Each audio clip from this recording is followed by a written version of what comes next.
ಶ್ರೀಮಠದ ಜಾತ್ರಾ ಮಹೋತ್ಸವ ಜರುಗಲಿದ್ದು 3ನೇ ತಾರೀಕು ಅಧಿಕೃತವಾಗಿ ಬೆಳಿಗ್ಗೆ ಶ್ರೀ ಕ್ಷೇತ್ರದ ಆರಾಧ್ಯ ದೈವ ಓಂಕಾರೇಶ್ವರ ಸ್ವಾಮಿಗೆ ವಿಶೇಷ ಅಭಿಷೇಕ ಪೂಜೆಗಳೊಂದಿಗೆ ಬ್ರಹ್ಮರಥಕ್ಕೆ ಕಳಶಾರೋಹಣ ಮಾಡುವಂಥ ಕಾರ್ಯಕ್ರಮ ಪ್ರಾರಂಭ ಆಗ್ತದೆ. ಮತ್ತು ಶ್ರೀಮಠದ ಜಾತ್ರಾ ವಿಶೇಷವಾಗಿ ನಾವು ಈಗಾಗಲೇ ಕಳೆದ 20-25 ವರ್ಷಗಳಿಂದ ಕೂಡ ನಮ್ಮ ಈ ಭಾಗದ ರೈತರಿಗೆ ಅನುಕೂಲ ಆಗಬೇಕು ಹಾಗೆ ಅಂತೇಳಿ ಸರ್ಕಾರದ ಸಹಯೋಗದೊಂದಿಗೆ ಶ್ರೀಮಠ ಕೃಷಿ ಕೈಗಾರಿಕೆ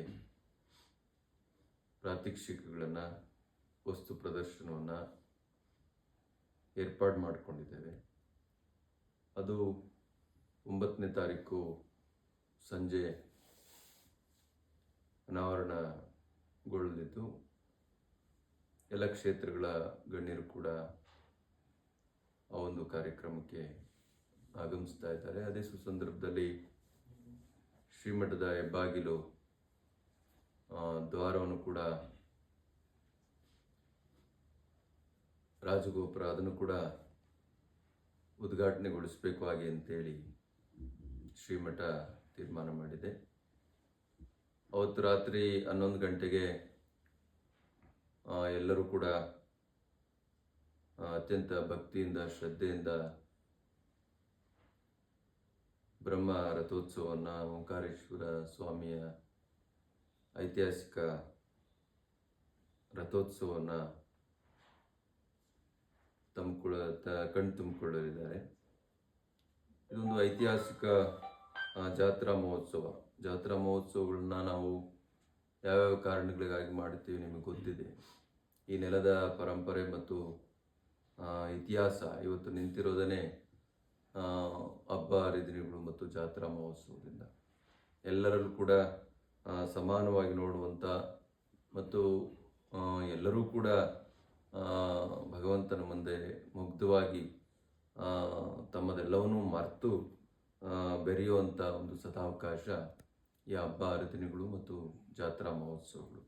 ಆ ನಿಮಿತ್ತ ಅವಧೂತ ಪರಂಪರೆಯ ಒಂದು ದೊಡ್ಡ ಪರಂಪರೆಯ ಮಠ ಜಾತ್ರಾ ಮಹೋತ್ಸವವನ್ನು ಆಚರಣೆ ಮಾಡಬೇಕು. ತನ್ಮೂಲಕ ಅದು ಬರೀ ಜಾತ್ರಾ ಮಹೋತ್ಸವ ಅಷ್ಟೇ ಆಗಿ ಉಳಿಬಾರ್ದು, ಅದಕ್ಕೆ ಬೇರೆ ಬೇರೆ ಸಾಮಾಜಿಕವಾದಂಥ ಶೈಕ್ಷಣಿಕವಾದಂಥ ಬೇರೆ ಬೇರೆ ಆಯಾಮಗಳಲ್ಲಿ ಜನಗಳಿಗೆ ಉಪಯೋಗ ಆಗುವಂಥ ಕಾರ್ಯಕ್ರಮಗಳನ್ನು ಮಾಡಬೇಕು ಹಾಗೆ ಅಂತೇಳಿ ಶ್ರೀಮಠ ಪ್ರತಿ ವರ್ಷವೂ ಕೂಡ ತನ್ನ ಜಾತ್ರಾ ಮಹೋತ್ಸವಕ್ಕೆ ಬೇರೆ ಬೇರೆ ವಿಸ್ತೃತ ರೂಪಗಳನ್ನು ಕೊಟ್ಕೊಂಡು ಬಂದಿದೆ.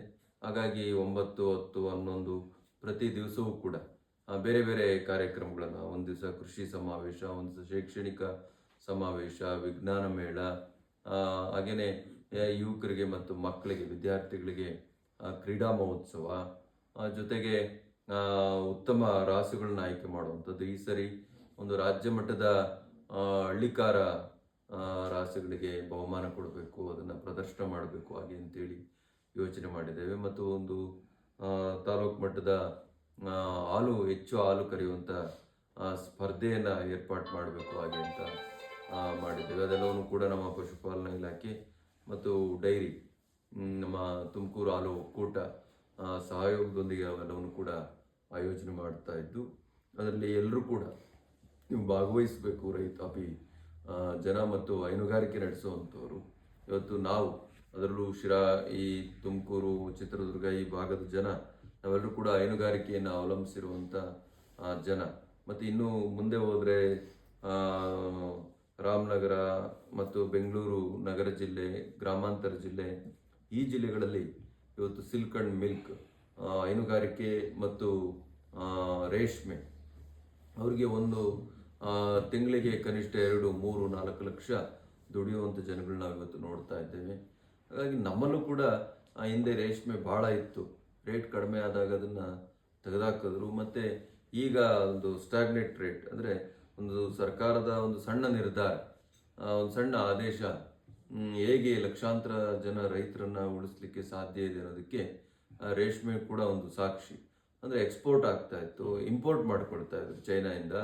ಅದರಿಂದ ನಮ್ಮ ರೇಷ್ಮೆಗೆ ದರ ಕುಸಿತ ಆಗಿತ್ತು.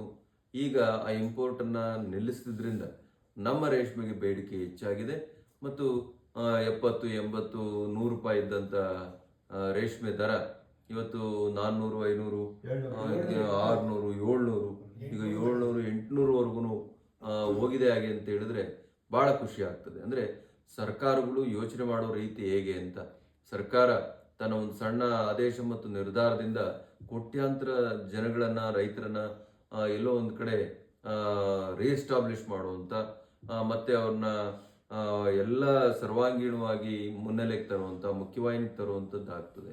ಹಾಗಾಗಿ ಸರ್ಕಾರಗಳು ಆಹಾರ ಉತ್ಪಾದನೆ, ಇವತ್ತು ಆಹಾರ ತಜ್ಞರು ಹೇಳ್ತಾ ಇರೋದ್ರಲ್ಲಿ ಇವತ್ತು ನಾವು ಅಡಲ್ಟ್ರೇಷನ್ ಎಲ್ಲ ಮಿಶ್ರಿತ ಆಹಾರಗಳನ್ನು ತೆಗೆದುಕೊಂಡು ಇವತ್ತು ಮಕ್ಕಳು ಕೂಡ ಬೇರೆ ಬೇರೆ ಮಾರಕ ರೋಗಗಳನ್ನ ಎದುರಿಸುವಂಥದ್ದನ್ನು ಇವತ್ತು ನಾವು ಕಾಣ್ತಾ ಇದ್ದೇವೆ. ಅಂದರೆ ಒಳ್ಳೆಯ ಆಹಾರವನ್ನು ನಾವು ತಿಂತಾ ಇಲ್ಲ ಮತ್ತು ನಮ್ಮ ಮಕ್ಕಳು ಕೊಡ್ತಾ ಇಲ್ಲ. ನಾವು ಮುಂದಿನ ಪೀಳಿಗೆಗೆ ಯಾವ ಸಂದೇಶವನ್ನು ಕೊಡ್ಲಿಕ್ಕೆ ಹೊರಟಿದ್ದೀವಿ ಅನ್ನುವಂಥದ್ದು ಬಹಳ ಮುಖ್ಯ.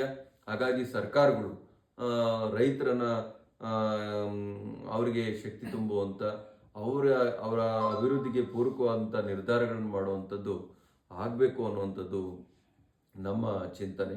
ಹಾಗಾಗಿಯೇ ನಾವು ಕೃಷಿ ಮೇಳವನ್ನು, ಅಂದರೆ ನಮ್ಮ ಮಟ್ಟಿಗೆ ಜಿಲ್ಲಾ ಮಟ್ಟಿಗೆ ನಾವು ಇಲ್ಲಿ ಒಂದು ಸಣ್ಣ ಕೃಷಿ ಮೇಳವನ್ನು ಏರ್ಪಾಟ್ ಮಾಡಿ ಸರ್ಕಾರದಲ್ಲಿ ಏನಾಗ್ತಾ ಇದೆ ಮತ್ತು ಯಾವ್ಯಾವ ಬೆಳೆಗಳನ್ನು ಬೆಳೆದ್ರೆ ಭೂಮಿ ಫಲವತ್ತತೆಯನ್ನು ಉಳಿಸ್ಕೊಳ್ತದೆ ಮತ್ತು ಸಾವಯವ ಕೃಷಿ ಅಥವಾ ಸಮಗ್ರ ಕೃಷಿ, ಬೇಕಾದಷ್ಟು ಆಯಾಮಗಳಲ್ಲಿ ಇವತ್ತು ಬೇರೆ ಬೇರೆ ಆವಿಷ್ಕಾರಗಳನ್ನು ನಾವು ಈ ದೇಶದಲ್ಲಿ ಕೃಷಿ ಚಟುವಟಿಕೆಗಳಲ್ಲಿ ನೋಡ್ಬೋದು. ಹಾಗಾಗಿ ಆಹಾರ ಭದ್ರತೆ ಮತ್ತು ಆಹಾರ ಗುಣಮಟ್ಟದ ಆಹಾರ ಉತ್ಪಾದನೆ ಎರಡೂ ಮುಖ್ಯ.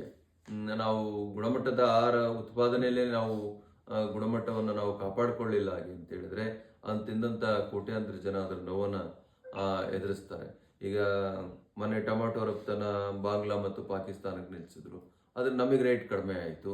ಅಲ್ಲೇನಾದರೂ ರಫ್ತಾಗಿದ್ರೆ ನಮಗಿಲ್ಲಿ 1 kg ಟೊಮಾಟೊ 80, 100 ಹಿಂಗಾಗ್ತಾ ಇತ್ತು. ಹಾಗಾಗಿ ಮೊದಲು ನಮಗೆ ನಾವು ಆದ್ಯತೆ ಕೊಟ್ಕೊಳ್ಳುವಂಥದ್ದು ಆಗಬೇಕು. ನಾನು ಮೊನ್ನೆ ಬೇರೆ ದೇಶಕ್ಕೆ ಹೋಗಿದ್ದೆ, ಅಲ್ಲಿ ಯಾವುದನ್ನು ಬೆಳೆಯೋದಿಲ್ಲ, ಎಲ್ಲವನ್ನು ಹೊರಗಿನಿಂದಲೇ ತರಿಸ್ತಾರೆ. ಆದರೆ ಅಲ್ಲೊಂದು ಮೊಸರು, ಯಾವುದೋ ಒಂದು ಕಂಪ್ನಿ ಮೊಸರು ನೋಡಬೇಕು, ಅದನ್ನು ಎಷ್ಟು ಬೆಣ್ಣೆ ತಿಂದಂಗೆ ಆಗ್ತದೆ ಆ ಮೊಸರು ತಿಂದರೆ, ಅಷ್ಟು ಚೆನ್ನಾಗಿರ್ತದೆ, ಅದು ಅಷ್ಟು ಉತ್ಕೃಷ್ಟವಾದ ಕ್ವಾಲಿಟಿ. ಯಾಕೆಂದರೆ ಕ್ವಾಲಿಟಿ ನಾವು ಮಹತ್ವ ಕೊಡ್ತೀವಿ ಅಂತ. ನಮ್ಮ ಪೀಳಿಗೆ ಚೆನ್ನಾಗಿದ್ರೆ, ನಮ್ಮ ಜನ ಚೆನ್ನಾಗಿದ್ರೆ ಅವಾಗ ಎಲ್ಲವೂ ಚೆನ್ನಾಗಿರ್ತದೆ ಅನ್ನುವಂಥ ಪರಿಕಲ್ಪನೆ.